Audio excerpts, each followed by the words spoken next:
Good morning to all. Welcome to Bosco Campus Vision. This is Asha SP from PG Department of Commerce. We are dealing with income tax planning and management. അതിലെ നമ്മൾ ഇപ്പോൾ നോക്കിക്കൊണ്ടിരിക്കുന്നത് tax planning and management relating to financing decision. Financing decision means അതിലെ വരുന്നത് decisions relating to അല്ലെങ്കിൽ tax planning relating to capital structure, tax planning relating to dividend decision and tax planning relating to bonus shares. ഇത്രയും കാര്യങ്ങളാണ് tax planning of financial decisionൽ വരുന്നത്. So the last class we have discussed with tax planning of capital structure and some portions relating to dividend. Tax planning of dividend. അതായത് ഒരു company dividend distribute ചെയ്യുമ്പോൾ എന്തൊക്കെ കാര്യങ്ങളാണ് tax plan ചെയ്യുന്നത്, എന്തൊക്കെ കാര്യങ്ങൾ നോക്കിക്കൊണ്ടാണ് ടാക്സ് പ്ലാൻ ചെയ്യുന്നത്. സോ ഇന്ന് നമ്മൾ ഡിസ്കസ് ചെയ്യാൻ പോകുന്നത് regarding inter corporate dividend. What you mean by inter corporate dividend? Inter corporate dividend company receive ചെയ്യുമ്പോഴും പേയ്മെന്റ് നടത്തുമ്പോഴും എങ്ങനെയാണ് ഇവിടെ ടാക്സ് പ്ലാൻ ചെയ്യുന്നതെന്നാണ് നമ്മൾ നോക്കാൻ പോകുന്നത് ഇന്ന്. What do you mean by intercorporate dividend? Dividend received from one company from another by one company from another company is known as intercorporate dividend. അപ്പോൾ ഒരു കമ്പനിക്ക് വേറൊരു കമ്പനിയിലെ ഷെയർ ഹോൾഡർ ആകാം, അതൊരു പോയിന്റ് ആണ്. ഓഫ് കോഴ്സ് ഷെയർ ഹോൾഡർ ആകുമ്പോൾ അവിടുന്ന് ആ കമ്പനിക്ക് ഡിവിഡൻഡ് കിട്ടും. ഇങ്ങനെ ഒരു കമ്പനിക്ക് മറ്റൊരു കമ്പനിയിൽ നിന്നും കിട്ടുന്ന ഡിവിഡൻഡിനെയാണ് നമ്മൾ എന്തെന്ന് വിളിക്കുന്നത്? Inter corporate dividend. Okay, when a company receives a dividend from another company other than a closely held company, നമ്മൾ ക്ലോസ്ലി ഹെൽഡ് കമ്പനിയുടെ കാര്യം കഴിഞ്ഞ ക്ലാസ്സിൽ ഓൾറെഡി ഡിസ്കസ് ചെയ്തിട്ടുണ്ടായിരുന്നു.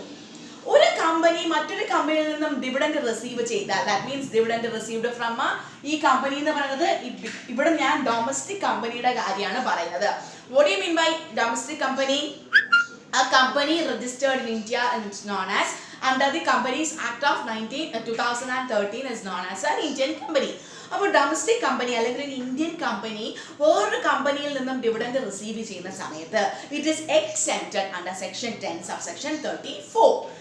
നമ്മൾ പഠിച്ചിട്ടില്ലേ, dividend received from an Indian company is exempted. At the same time, when a company or a domestic company who is declaring, paying or distributing dividend is liable to pay dividend under section 115 sub O. നമ്മൾ പറഞ്ഞു dividend distribution tax എന്താണ് 115 oil നമ്മൾ പേ ചെയ്യുന്നത്? It is known as DDT, dividend distribution tax. ചിലപ്പോൾ നിങ്ങൾക്ക് 2 മാർക്സിന് ചോദിക്കും what is DDT? DDT means when a company paying dividend to its shareholders, that particular company payment ആണ്, not receiving. When a company paying dividend to its shareholders, that particular company is liable to pay tax along with the payment of dividend to its shareholders. And such tax is known as dividend distribution tax, and the rate of dividend distribution tax is 15.38% and it is defined under section 115O. Are you clear? ഇനി ഒരു Indian company receive ചെയ്യുന്ന dividend ആണെങ്കിൽ it is exempted under section 10 subsection 34. ഇനി അടുത്ത കേസിൽ when a domestic company issues bonus shares to its equity shareholders, നമ്മൾ കഴിഞ്ഞ ക്ലാസ്സിൽ ഇത് പറഞ്ഞിട്ടുണ്ടായിരുന്നു. ഞാനൊരു ഡൊമസ്റ്റിക് കമ്പനി, ഞാൻ എൻ്റെ ഇക്വിറ്റി ഷെയർ ഹോൾഡേഴ്സിന് ഡിവിഡൻഡ് കൊടുക്കുന്നു in the form of what? In the form of dividend ആണെങ്കിൽ, I mean in the form of bonus shares ആണെങ്കിൽ it is not deemed to be dividend. അത് നമ്മൾ ഡിവിഡൻഡ് ആയിട്ട് കണക്കാക്കത്തില്ല. So that the company is not liable to pay dividend distribution tax. അപ്പോൾ ഈ dividend distribution tax കമ്പനിക്ക് avoid ചെയ്യാൻ വേണ്ടി that particular company can pay dividend in the form of bonus shares to equity shareholders. ഇത് ആർക്ക് മാത്രം കിട്ടുന്ന option ആണ്? Payment to equity share holders. Equity share ഹോൾഡേഴ്സിനാണ് നമ്മൾ ബോണസ് ഷെയർസ് ഇഷ്യൂ ചെയ്യുന്നത്, അവർക്കാണ് അത് ഇഷ്യൂ ചെയ്യുന്നത്. സോ അവർക്ക് നമ്മൾ ബോണസ് ഷെയർസ് ഇഷ്യൂ ചെയ്യുന്ന സമയത്ത് കമ്പനി എന്ത് അടയ്ക്കേണ്ട? ഡിവിഡൻഡ് ഡിസ്ട്രിബ്യൂഷൻ ടാക്സ് അടയ്ക്കേണ്ട, ബിക്കോസ് അത് ഡിവിഡൻഡ് ആയിട്ട് അസ്യൂം ചെയ്യത്തില്ല.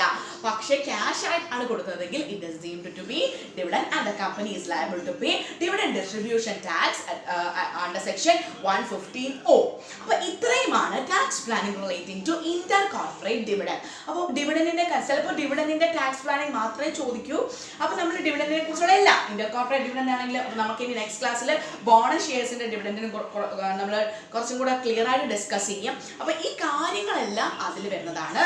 So what is tax planning relating to financial decision എന്ന് പറഞ്ഞാൽ it includes tax planning on capital structure. നമ്മൾ പറഞ്ഞല്ലോ കഴിഞ്ഞ ക്ലാസ്സിൽ നമ്മൾ ഡിസ്കസ് ചെയ്തായിരുന്നല്ലോ, റേറ്റ് ഓഫ് റിട്ടേണും റേറ്റ് ഓഫ് ഇൻവെസ്റ്റ്മെന്റും, then dividend and then regarding bonus shares. അപ്പോൾ ഇത്രയും കാര്യങ്ങളാണ് ഫിനാൻഷ്യൽ ഡിസിഷനിൽ വരുന്നത്. So that's all about today's session. This is Asha SP signing off from Bosco Campus Vision.